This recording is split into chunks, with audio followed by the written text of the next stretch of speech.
further enhance the relations between worldwide islands.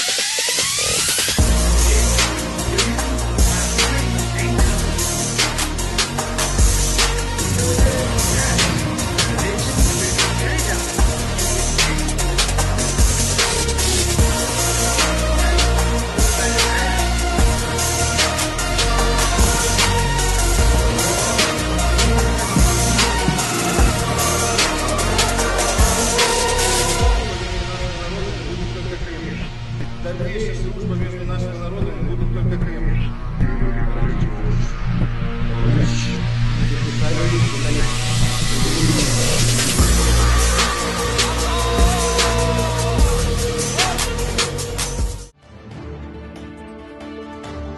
Welcome to Tactical Talk. This is Zain.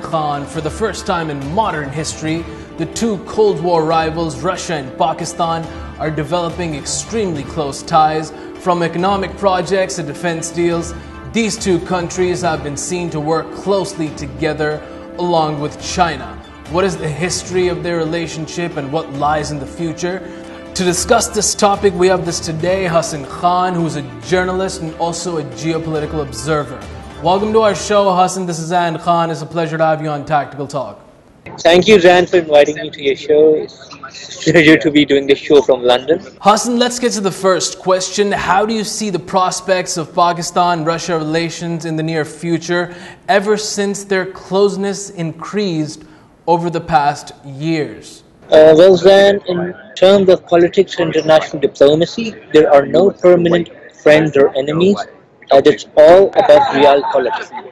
Russia and Pakistan have largely remained hostile to each other since the days of the Cold War, and since the onset of the 21st century, regional and global dynamics have rapidly changed.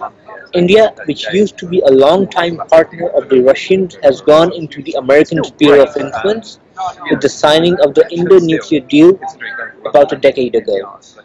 Whereas Pakistan has started to realign its position in the region with gradual but balanced withdrawal from US dependence that became a huge liability. For Pakistan, Russia seems to be a worthy defense and economic partner.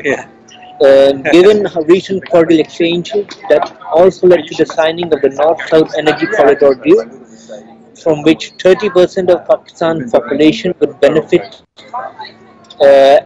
and this would be in addition to the Chinese CPEC project.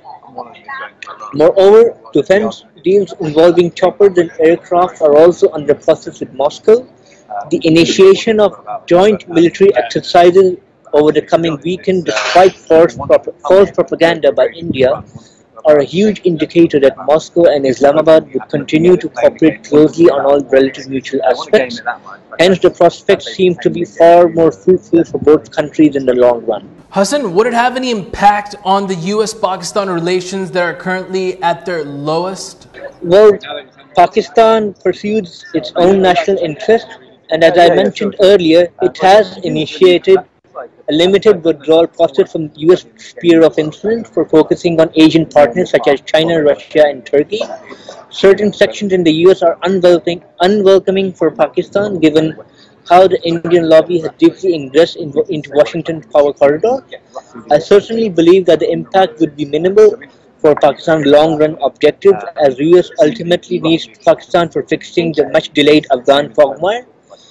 It's basically a need-based relationship that shall continue till both countries' objectives diverge. Pakistan's recent membership of SCO signifies the importance of its relations with Russia and China. What kind of role do you foresee for Pakistan in this context, Hassan? Both Pakistan and India have joined the SCO and shall become full members by next year. In terms of security and counter-terrorism, Pakistan shall play a proactive role in sharing intelligence and expertise on defense matters. Certain areas in Central Asia and some of China's eastern parts are infested with militancy, on which Pakistan, as an SCO member, can certainly help out, given its successes in Operation Zarb-e-Azab that led to reduction in militancy by 70 to 80%. Hassan, last question, and this question might be off topic, but in terms of history, do you think that Liaquat Ali Khan should have accepted Moscow's invitation instead of insisting to visit Washington back in 1949? Basically, that is a very hypothetical assessment.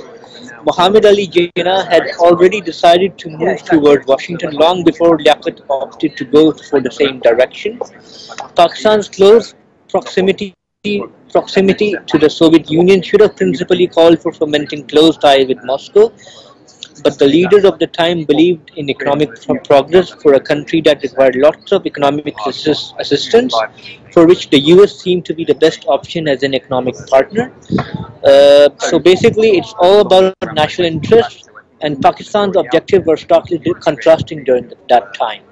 Thank you so much, Hassan Khan. It was a pleasure to have you on our show.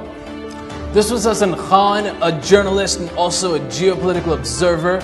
We discussed Pakistan and Russia relations and their future.